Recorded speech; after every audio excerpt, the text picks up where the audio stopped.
So I won't give this Leela an order number because I probably skipped a few and I'm just recalling. I'll just speak them out as I recall the significant ones anyway.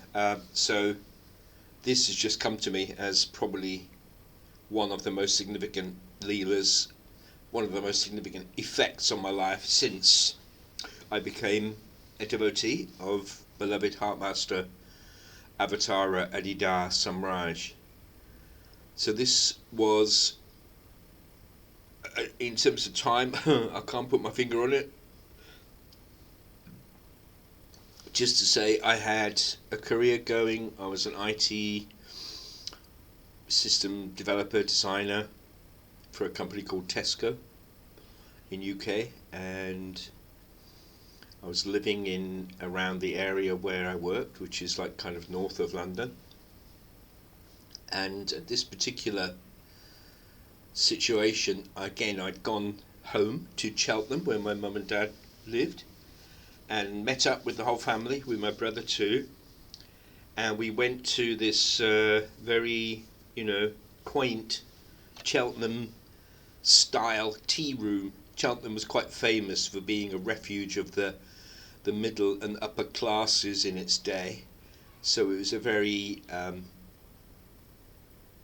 slightly upmarket kind of place, nice architecture. Gustav Holst, the composer, came from Cheltenham. So we were in this tea room, a very nice area, and up to that point I had been doing my practice as prescribed by Adida very thoroughly, very intensively, and especially I think from the meditation practice, which is just the root of it, that fundamental holding him before you via an image or some representation and invoking him and trusting to the fact that that relationship is real and alive and is making changes, is revealing your limitations too. So it's not just a ride in the park. So especially because perhaps of my stage of life, a lot was rather heavy for me, I have to say. And I was sitting in this beautiful restaurant with my mum to my left, my brother to my right, my father opposite me, and we were, again, just family conversation, but I felt this very, very deep sorrow inside. And what doing the practice had done to that was to expose it, if you like. Normally people just cope, and the sense of mortality and sorrow is put to the side, ignored by distractions. The practice effectively removes those distractions, and so you're left with the raw state that you are enforcing. It requires you to understand because the feelings are so intense. So at this point, all I could acknowledge was this intense sorrow right in the base of my gut, this horrific sorrow. And we were talking about things, and at some point I said to my brother, "Were you bullied when you were young?" And he said, "Yes, I was, And it just reminds me now, similar to my own theme. And I remember looking at him, feeling that vulnerability start to well up, and I said to him, "Right, because I felt your," and I was going to say vulnerability, but I said, "I felt your," and then the sorrow just came up in me. And again, uncontrollably, it came up from my stomach, from my base up, and I just burst into tears, and not in an ordinary kind of, little bit of sorrow. This was an uncontrolled release of absolute sorrow. and it was sitting in the middle of a restaurant during the day, with two or three other customers is a small place. But as I started to weep and let go, my mum turned to me with a tear in her eye saying, "He's all right now." So she started to get this reaction.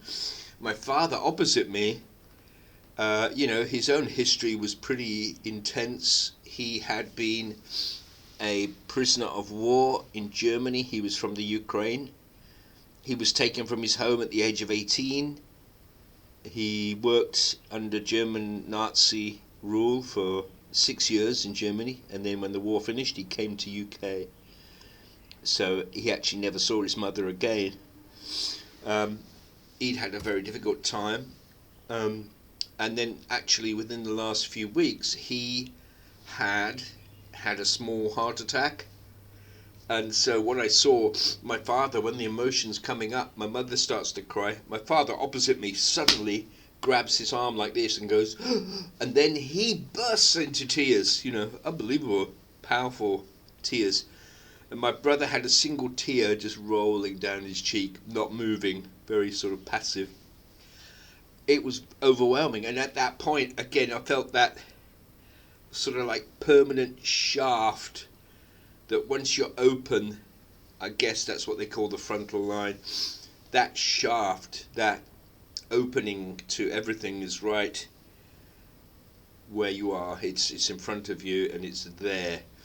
And that's what I felt, completely released of anything, actually. So there was two things going on. I felt this terrible sorrow, which was like the doorway, and when it opened, I didn't actually feel identified with it. I felt like I was sitting in a completely dark space, dark like visually, not dark emotionally, free, observing what was happening, which allowed it to happen.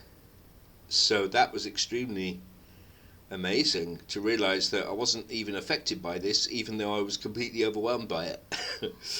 And then, the bliss that sort of came into the room as well, this tremendous personal, loving bliss that came into the room, my master, for sure. Unmistakable quality. And so the room was very,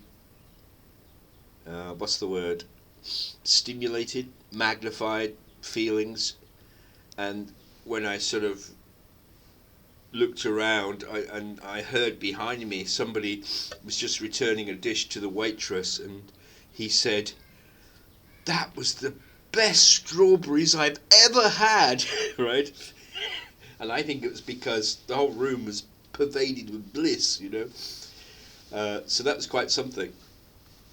The significance of that, again, that opening, was that it left me very open and very vulnerable. And I remember going to stay at my brother's wife's apartment in Cheltenham with the family, and I started to have these jerking sensations from the back in my spine. I mean, it was uncontrollable, like sudden and very strong, just walking around.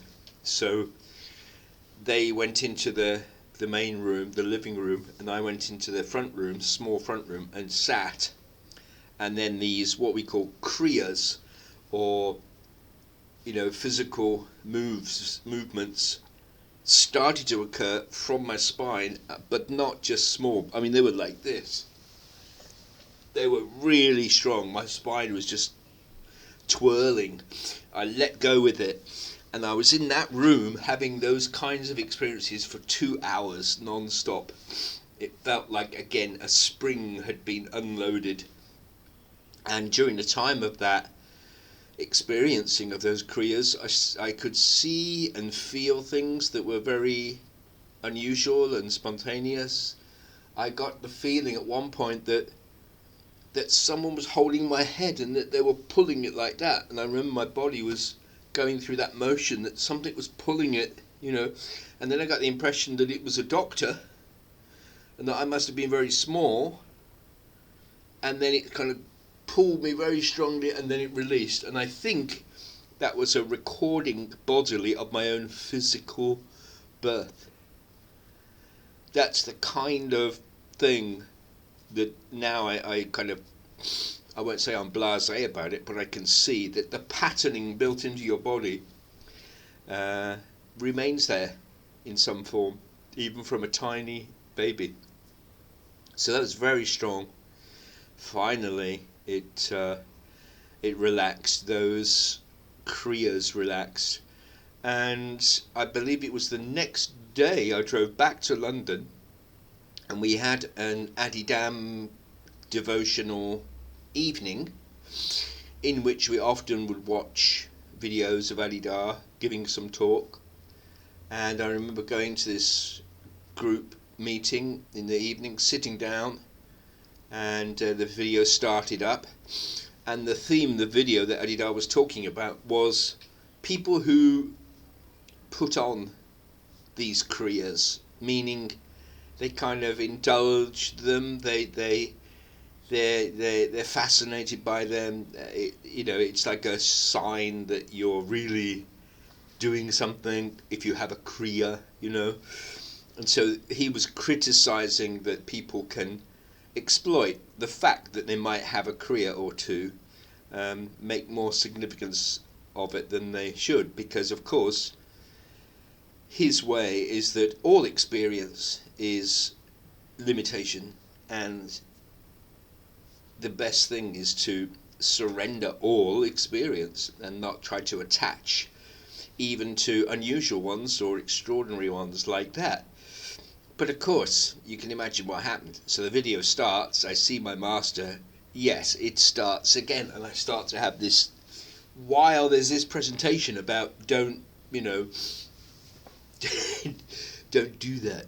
And so the people, a couple of the people in the community, I think they actually hit me. Somebody came up behind me and hit me to teach me, which pisses me off. But that's how it was in those days, kind of group herd mentality. I never felt really part of that herd mentality, that cultic kind of thing. I'm much more aware of it now than I ever have been. It's the mistake everybody makes when they join groups, unfortunately. But that was a very significant change. Again, I was altered by that experience and that process. So that's the end of that, Leela. Okay.